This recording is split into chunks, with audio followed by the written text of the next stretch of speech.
I never thought I'd see the day when my own daughter and her husband would try to take control of my life. Not in the obvious, villain in a movie kind of way, but in the slow, careful, so subtle it almost looked like help kind of way. I should have seen it coming. After all, I'd spent 70 years learning to read people. Not just their words, but the spaces between their words, the micro-expressions, the almost invisible shifts that tell you someone's thinking more than they're saying. But I didn't, or maybe I did, and I ignored it, because Jennifer had always been my little girl. And Brian, well, Brian seemed harmless enough when they first moved in 2 years ago after her mother passed. He worked as a contractor, kept a few vehicles around, and wore expensive watches like he wanted to look successful. Jennifer was sweet, caring, always asking if I needed help, if I was eating enough, checking in on my health. And me? I let it slide. Maybe too many evenings of quiet dinners and conversations about Builders Club projects dulled my instincts. It was a Thursday afternoon when I first noticed the shift. I had pulled into my driveway around 2:30 p.m., still thinking about dovetail joints and router techniques I'd seen at the Builders Club earlier that week. The sunlight hit my windshield just at that angle that makes you squint, and something about the shadows across the yard felt off. Brian's truck sat where it shouldn't. He usually worked until 5. Jennifer's sedan blocked the garage entrance. I paused, gripping the steering wheel. Not alarm exactly, more like recognition, a puzzle piece sliding into place. I opened the front door before I realized I was holding my keys. The smell of coffee hit me first, then the sight of the dining room. Too perfect, too quiet. Coffee cups arranged like props, napkins folded just so. Brian sitting at the head of the table, my seat, with documents spread in front of him like a poker hand. And Jennifer, smiling that careful, controlled smile that never quite reached her eyes. "Dad, perfect timing," she said. "Come in. We need to talk." There was something rehearsed about the way the house felt, something that made me pause in the entryway. A woman I'd never seen stood near the doorway to the living room, briefcase clutched tightly, shoulders stiff, professional and uncomfortable all at once. Brian gestured toward her. "This is Patricia Moore. She's a notary," he said. "We've been working on something important for your protection." I remained standing, counting the papers, estimating their purpose. Protection from what? Jennifer touched my elbow gently, guiding me toward the chair. "From complications, Dad. Legal complications if something happened and nobody could access your accounts." Nothing's happened, not yet, I thought. Brian's smile didn't reach his eyes, the edges pulled too tight, too precise. "But you're 70. Things happen." Jennifer added, "We consulted an attorney. The power of attorney is the smart move." Sexism. I sat, not because they had convinced me, but because standing wouldn't change what was already in motion. The setup was complete. This had been planned while I discussed cabinet joints with men who'd known me for decades. Brian slid the first document across the table. Jennifer poured coffee I didn't want into a cup I didn't need. I let them watch me read, savoring every moment. The language was comprehensive, full financial authority, bank accounts, investment portfolios, pension deposits, everything. Simmons. I noticed what wasn't there. No property transfer, no change to the house title. My home, my sanctuary, was untouched, for now. Brian's wrist caught the sunlight. A new Rolex. Maybe $5,000. More than a contractor's sporadic work could afford. A Porsche Cayenne brochure sat on the coffee table, folded to show a circled price. $89,000. Jennifer's handbag hung over the chair. Unmistakable designer leather. Enchins. "You understand what this authorizes?" the notary asked, her voice thin and cautious. "The legal requirement. Financial power of attorney. And you're signing voluntarily?" Melts. I looked at Jennifer. Her eyes glistened, tears forming at the corner. 2 years she had lived here since her mother died. 2 years of home-cooked dinners, gentle check-ins, questions about my health. And slowly, subtly, she had built a network around me, controlling mail, conversations, phone calls, little nudges to skip the Builders Club when I seemed tired. This wasn't sudden greed. This was harvest time after long cultivation. Do I have a choice? Of course I do. Brian leaned forward, as if urging me to decide. But the truth is, this is exactly what I wanted them to see. A man's calm before the storm. A father who understands far more than his family suspects. Unlocking. I read the documents slowly, deliberately. I let the notary clear her throat and wait. I noticed the slight tremor in Brian's fingers, the too-perfect posture of Jennifer. They were ready to taste victory, and I let them believe it. Chambers. By the end of the afternoon I had signed, smiled, sipped coffee I didn't want. And as I left the table, I felt a strange satisfaction. The kind that comes from knowing you're not as trapped as everyone believes. Because while they thought they had the keys to my accounts, they didn't know one thing. I'd already begun the first moves of my own game. The quiet accumulation of evidence, the long-planned strategies, all set in motion while they were busy pretending victory. I stepped outside into the evening sun, the same way I had so many years ago when I first discovered how much people reveal in the way they think they're invisible. And I smiled, quietly, deliberately. Victory tasted sweet, even if they didn't realize it yet. And with it, my first move in a game they didn't even know we were playing. The house felt different that evening, quieter than usual. Jennifer and Brian had left after a shallow dinner, smiles too bright, laughter a touch too loud, and I was left alone in the soft hum of the refrigerator and the tick of the old wall clock. Their victory, at least in their minds, hung in the air like smoke. I poured myself a small glass of bourbon and sat at the kitchen table. Not because I wanted it, but because it was the kind of ritual I liked. Slow, methodical, focused. This wasn't about anger. This was about precision. They'd underestimated me, and underestimation is the first fatal mistake anyone makes against someone who knows the rules of strategy. 2 years. 2 years of subtle manipulation, of little nudges that seemed harmless at the time. The way Jennifer would suggest I skip the Builders Club when I seemed too tired. How Brian casually mentioned that new joint investment opportunity that required me to give him my passwords. The way mail was quietly redirected, calls intercepted. Never overt, never obvious, but deliberate. And yet, I had done nothing. Until now. I opened my desk drawer and pulled out the folder I'd been keeping for weeks. Receipts, screenshots, voice memos, transaction histories. Evidence, meticulously compiled. This wasn't about revenge born of fury. It was about justice executed with cold efficiency. Brian and Jennifer had taken the first step. I would take the next 10 without them ever realizing. Silenced. First step. Knowledge. I needed to understand exactly what authority they had over my accounts. Every joint account, every investment portfolio, every online banking login. They had the keys now, but I had the records, the password lists, the bank statements, the emails. A pattern emerged as I studied them. Every small transaction they'd made over the past month, every luxury purchase, every casual remark about upgrading or investing wisely. Luxury was the first sign of arrogance. Arrogance makes mistakes. Teenagers. Next step, professional backup. I called an old friend, Martin, a lawyer specializing in elder law and financial protection. Martin had retired a few years ago, but he still kept active in small consultancies. His voice was warm over the phone, tinged with surprise when I explained the situation. "You're telling me your daughter and son-in-law have full financial power?" he asked, incredulous. "Yes, signed today, notarized. But I didn't sign over the house," I said calmly. "Good. That's a line they can't cross. Now what's your goal?" "Control. And a way to reverse anything they think they own." He laughed softly, the kind of laugh that meant, "I've seen this before, and it's solvable." We spent the next hour mapping out a plan.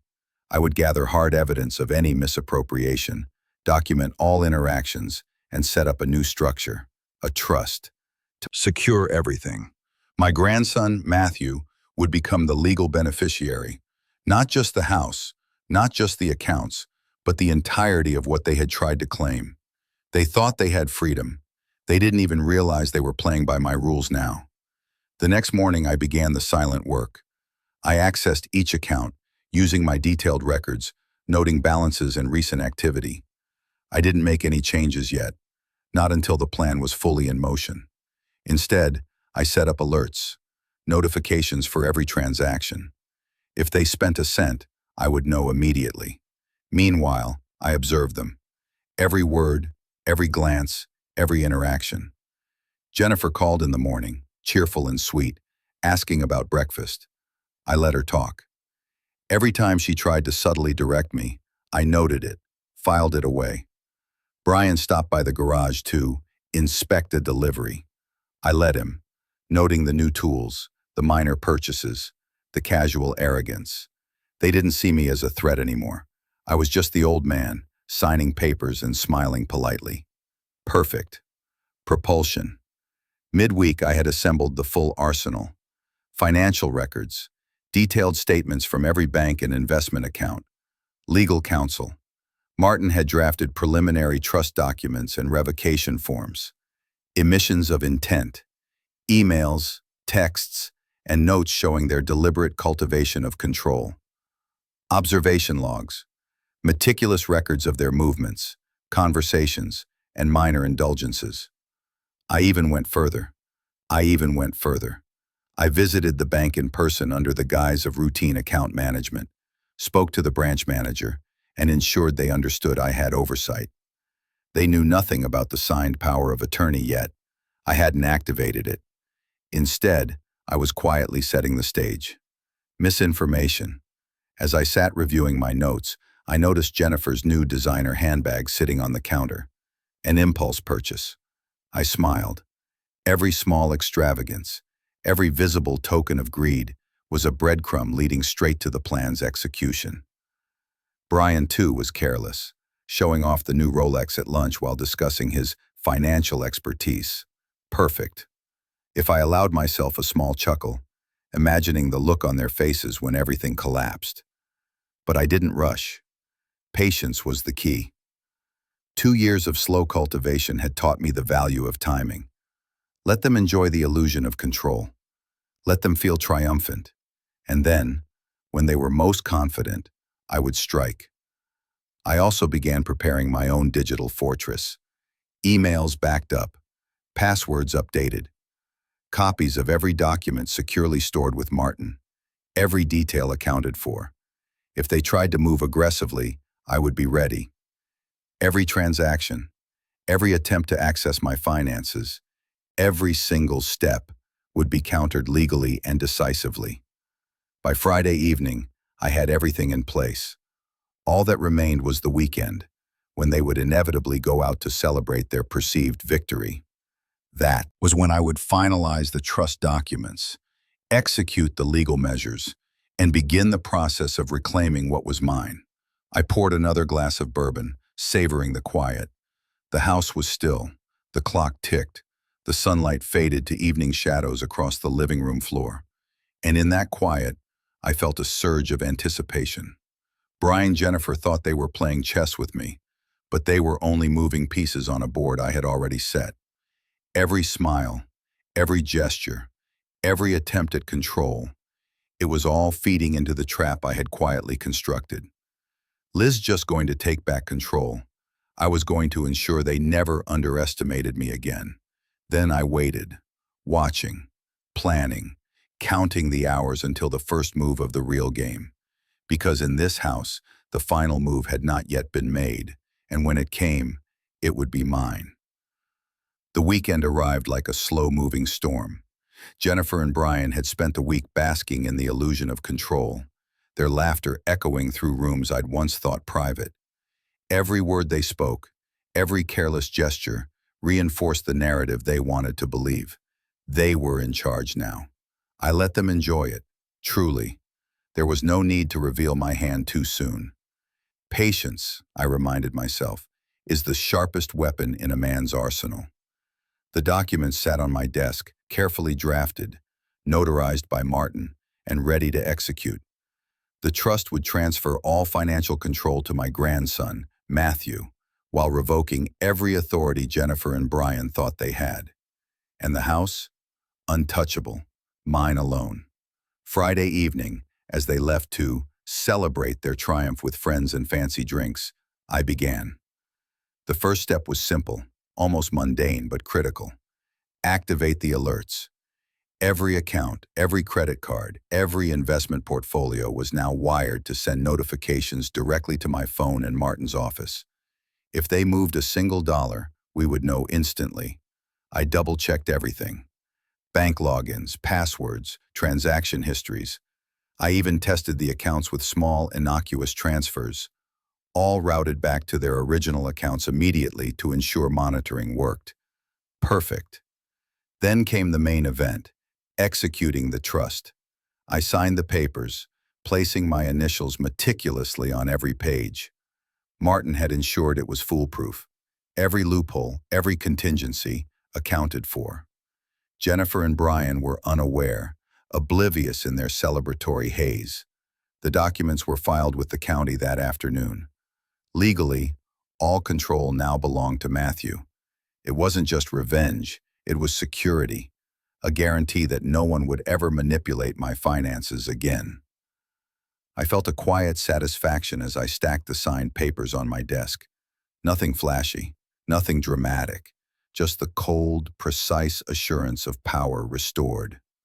Saturday morning, I brewed my coffee, sat by the window, and watched the sun climb the sky. Their arrogance was tangible, almost a physical presence. Brian's truck still gleamed in the driveway, Jennifer's sedan polished and parked, just so. The two of them had not yet noticed the shift, and that, I decided, was the perfect moment to let the first tremors begin. If started with small inconveniences, the bank accounts were frozen. Notifications pinged in rapid succession. Unauthorized access attempt. Transfer blocked. Account temporarily restricted. Every time Brian tried to log in, he received the same message. Jennifer's phone buzzed with alerts she didn't understand. A flurry of errors and denials. They came home early that evening, arguing about who had made the last transaction, their voices growing sharper, frustration building. I was in the living room, calm, pretending to read a book. "Dad, why can't we access the account?" Jennifer asked, trying to keep her tone light but failing. I'm not sure," I said slowly, looking up from my book. "Perhaps a technical error? Maybe the bank is updating something." Brian's jaw tightened. He pulled out his phone, swiping furiously. "This is ridiculous. I just deposited a check yesterday." I coffee, letting the silence stretch. The tension was palpable. Their faces, usually confident and smug, were beginning to show cracks. Jennifer's carefully applied makeup seemed to falter under the stress, her smile twitching. Brian's new Rolex caught the light as he gestured wildly, a symbol of their misplaced confidence now tainted by confusion. By late evening, panic began to set in. They called the bank, spoke to representatives, questioned their access, demanded explanations. Every call confirmed the same reality. The accounts were no longer theirs. Every transaction blocked, every attempt monitored and logged. Crimson rushed to the living room, voice trembling. "Dad, you can't. How did this happen?" I set down my cup, calm, deliberate, measured. "I signed some paperwork, yes, but it wasn't for them." Brian froze, realization dawning. "Matthew?" His voice was low, cautious, unsure. "Isaiah, Lord, everything you thought you controlled is now under legal protection. Not for you, not for me exactly, but for someone who will respect it." Their panic escalated into desperation. Jennifer searched frantically through drawers, folders, trying to find something, anything she could use to regain control. Brian called Martin's office, demanding an explanation, his voice rising. But Martin, prepared and professional, calmly explained the legal status. Every document, every clause, every notarized signature confirmed the truth.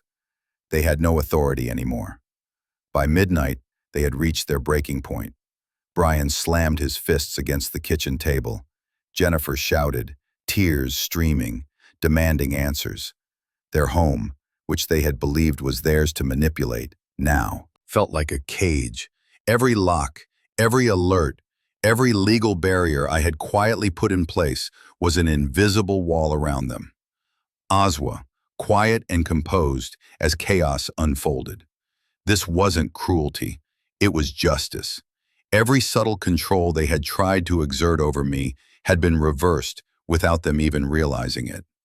The arrogance of the past 2 years, the careful smiling, the manipulation, the tiny victories, had become the foundation of their downfall. As I poured another cup of coffee, I reflected on the irony. They had believed in slow, careful cultivation. I had let them think they were clever. And now the harvest had come. The night was silent again, except for the Lord of Going on the scales, and let them had setting that. The generative touches not visible of their death, and the night was support the process. The deathagate is interest. The night was truly there, that had forces as invited by policy delivered justice. And now the daily nose is involving the pasture issue with what they were lising. The night was not visible of their death, expected their lost. The tilest of their graders, the death was chuched to it. The night was invived in their titles, and the daughter on the scales, which is what they would not. I had been involved in their type, and then using them to do that subscribe. The night was just justices again. The sound died in settle lovers of justice, and now the long sounds engage that want to not. The night was truly there. They had believed them of closed, and they generally liked that context like a brings me for. The night was around in their self-weather, everyone. I had parts of weather our dust and seas with himself, and then at advanced it. The night was visitively, they had measured jest, unmeasured as why. The night was erasive into the government, they had get in devises, and I had not something let them to coming up. The street was blending to us along the word. The exactly the chat was just why. They will know they reveal. The law was absolutely so long with himself. They had not expected. The audience of cash and pastures, and they labor that they want put in muscle. The audience uncome to the chance. The scaratory parts of like them. If there's no waste of our touches, with let them had setting. The law was harding up the store and Madge. They come to me to a scholar that were not with them. The involved going, with let them for their life. They find an other death were served on the audience of group. The night was not visible of their devise, they call it them professed. The involved at least still gnashin with one long, was goal it reflected, with audience of the roop that were risky. The context will also getting it, that they want to be with completely. The law was a truly that were not let them that were touching, and they live in their felicity, and they were live their grass. The typal touch, they considered interest, that one typals lefted, the powers beyond their downfall.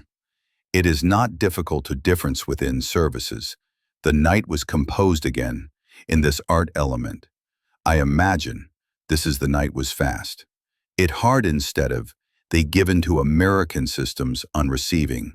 The night was not difficult to the justice. It was incredibly and a democratically services. The law was reelected to in a coffee session, in the individual of technology, they have gotly. As a justice was a close to bly thanks they were clever, and now the harvest had come. The night was silent again, except for the 2-year gun, except for the low hum of the refrigerator, and the occasional mutter of frustration from the other room. They didn't sleep much that night. And I slept with the satisfaction of a plan executed flawlessly, every move precise, every detail accounted for. By dawn, I was already planning the next steps. The first move had succeeded, the panic had set in, but the game was far from over. There were still lessons to be taught, boundaries to reinforce, and a final, unmistakable message to deliver. You never underestimate the old man. Not ever. And as the first light of morning touched the windows, I knew one thing for certain. Jennifer and Brian had no idea what was coming next. By the time Friday night rolled around, the house was quiet. Too quiet. Jennifer and Brian had gone out to celebrate their triumph with friends, believing that the weekend would be a carefree victory lap. I, however, had spent the entire day double-checking every last detail of the plan I had meticulously laid out over the past week. Every lock, every legal form, every alert and notification, all prepared to snap at exactly the right moment. The sun had set hours ago when I sat in my study, reviewing the documents once more. Martin had filed the trust and revocation papers with the county clerk's office. Legally, everything was airtight. My grandson Matthew was the beneficiary of all assets, not just the bank accounts, not just the investments, but the house itself. Jennifer and Brian still thought they were in control, still thought the keys to my accounts were theirs. I poured a cup of coffee, listening to the soft hum of the refrigerator, the faint tick of the clock. I could feel the anticipation like static in the air. It was the calm before the storm, and I savored it. They had built their house of cards carefully over 2 years. All it took was one precise push, and it would collapse. By midnight, they returned. Brian's truck pulled into the driveway with a familiar rumble, and Jennifer's sedan followed, its polished surface gleaming under the streetlights. They were still laughing, arguing playfully about who would drive home first. Neither noticed anything unusual. The front door was locked, yes, but they had keys, or so they thought. They reached the door, and the first sign of trouble appeared. The keys didn't turn. Brian jiggled them, cursed under his breath, tried again. Jennifer fumbled with hers, panic creeping into her voice. "It's not working." I stayed in the living room, pretending to read a book, listening to the rapid escalation of frustration. Brian's confidence began to falter. He tested the door repeatedly, each failure chipping away at his smugness. Jennifer's carefully composed demeanor cracked, her designer bag now clutched tightly to her chest like a lifeline. "Dad, this isn't funny," Jennifer shouted, her voice rising with genuine panic. "I'm not joking," I said softly, finally setting the book down. The sound of my voice made them both freeze. Their eyes met mine, confusion and disbelief reflected in sharp relief.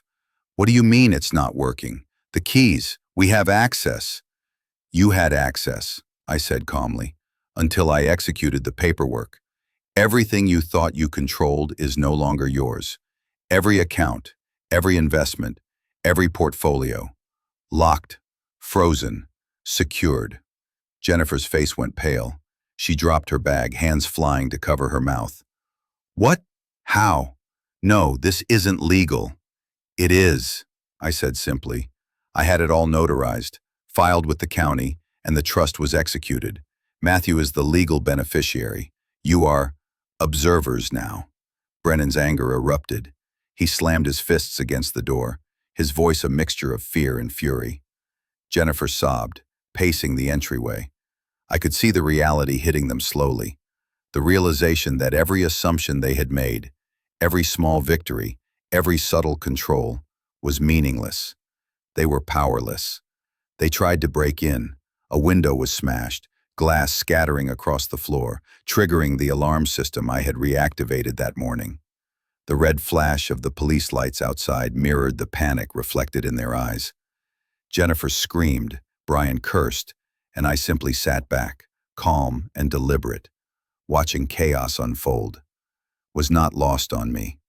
2 years of careful manipulation, of subtle control, of tiny nudges, and here they were, helpless, cornered, and completely blind to the precision of the trap they had walked into. Every action, every indulgence, every extravagant purchase had fed into the very system that now held them at bay. I unleashed a barrage of sirens and the police had arrived, and I had explained the situation succinctly. The officers, professional and polite, confirmed that the legal documents were valid and enforceable. Trespassing and property damage were now matters of law. Brian and Jennifer had no recourse. The panic, the fury, the desperation, all contained within the walls of a house they had believed they could manipulate at will. I spent the rest of the night reviewing the house, double-checking locks, reviewing security cameras, and ensuring that every measure was in place. They wouldn't get access again without legal consequences. Not a cent, not a moment. Every step they took had been anticipated, every move accounted for.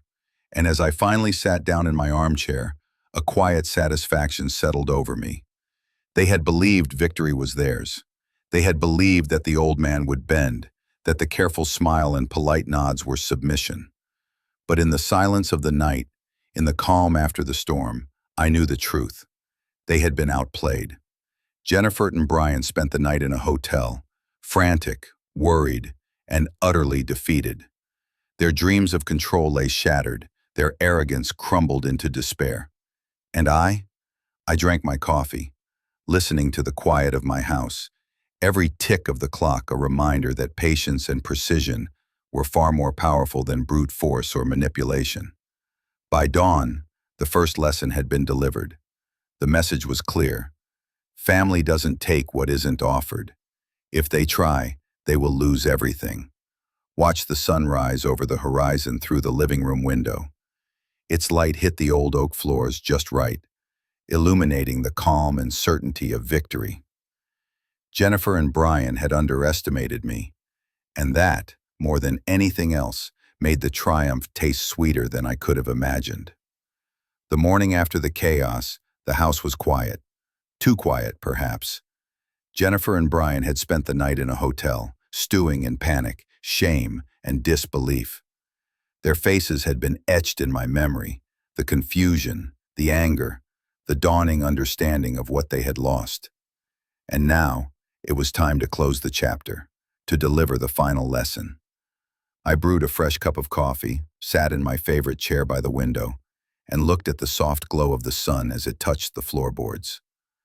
There was a serenity in the light, a calm that mirrored my own state of mind. Justice had been served, not with a shout, not with violence, but with precision, patience, and foresight. By mid-morning, they called. Jennifer first, voice quivering, tears threatening.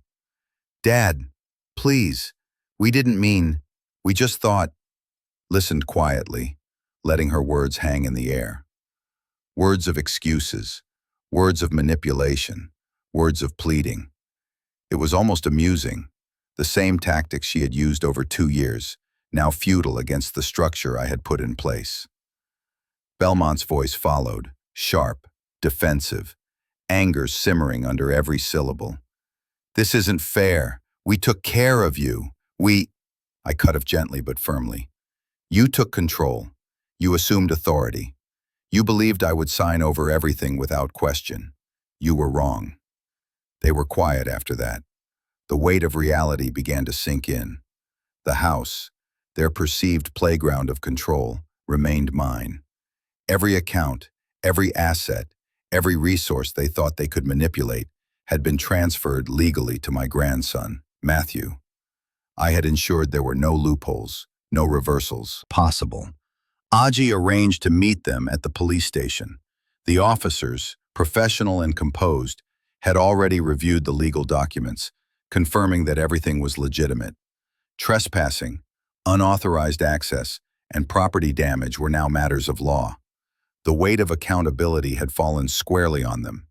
Jennifer looked fragile, her designer handbag clutched to her chest, eyes red from crying. Brian's jaw was tight, hands fidgeting. The arrogance they had carried into the house over the past 2 years had been stripped away, leaving only raw, unmasked reality. I spoke slowly, each word deliberate, each syllable a reminder of their errors. "You believed you could manipulate me, control my life, and claim what wasn't yours. You thought victory was yours because you had patience, charm, and subtlety. But you forgot one thing. The old man knows patience too, and he knows strategy, foresight, and timing." Jennifer Persian's voice cracked. "Dad, we didn't think it would." I shook my thinking is not enough. Observation, care, and respect, those are what matter. You assumed I was a passive observer. You were wrong. Every action, every small attempt to control me was documented. Every indulgence you displayed, the handbag, the Porsche, the Rolex, all part of the puzzle I watched, recorded, and use to execute this plan. Brian's fists clenched. This isn't over. I smiled faintly. It is over. Legally, morally, emotionally. You lost when you assumed victory was yours, and now you have nothing but the lesson. Family doesn't take what isn't offered. You took, and I reclaimed. That is the rule you ignored. By mid-afternoon, the police had escorted them to retrieve personal belongings from a separate, supervised space. Every step of the process reminded them of their failure. Every locked door, every blocked account, every legal barrier I had quietly erected was a testament to planning, patience, and meticulous execution. I returned home afterward, walking through the rooms with quiet satisfaction. The house was mine. Matthew's legal guardianship ensured that the future was secure. I could resume my life, quietly, peacefully, and with the certainty that my finances and home were protected. I sat in the living room, the sunlight filtering through the plan. The rules listened. Matthew's investigation was to feature that I started with Matthew. I sat in the living room. The peaceful easily were listened to the stage. I sat in the living room. The sunlight successful executed. The country was just a think. The rooms that usually a security of the lost with what look at it. These legal guardianship ensured that my finances ensumed. The hard was important. The rooms of the future was approached this around what. These legal guardianship ensured that the future was approaching of there. I sat in the living room. The peaceful given to the sunlight, with community with a property justice. The country it converted the sun to feature that I could still, and January the people in involved. These legal guardianship ensured that my finances ensumed. The rooms were created and started. The country was approaching with the property justice that I defended active at the end of the lost with what look at it. I sat in the living room. The first time was around, the one of the turpeth that was approached that was making. The tastin, that temples were listened. The control you was with them. Those that I could invested in figure. This was important. I sat the sunlight filtering through the curtains and reflected on the events of the past week. 2 years of subtle manipulation, 2 years of careful cultivation by Jennifer and Brian had led them to believe they were in control. And 2 years of quiet observation, patience, and planning on my part had ensured they were utterly unprepared for what came next. It wasn't just about revenge. It wasn't even about money or property. It was about teaching a lesson that would resonate far beyond the confines of this house. It was about demonstrating that respect is earned, trust is fragile, and assumptions can be deadly. In the weeks of this that followed, I reconnected with friends from the Builders Club, attended meetings, and resumed my carpentry projects. I watched the world with renewed focus, aware of how quickly perception can be manipulated and how carefully one must guard what is truly theirs. Jennifer and Brian eventually tried to reconcile, offering apologies, gifts, and explanations.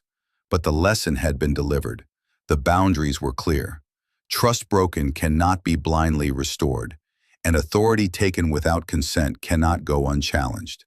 As for me, I finally sat in my armchair one evening, a warm cup of coffee in hand, and let the quiet of the house envelop me.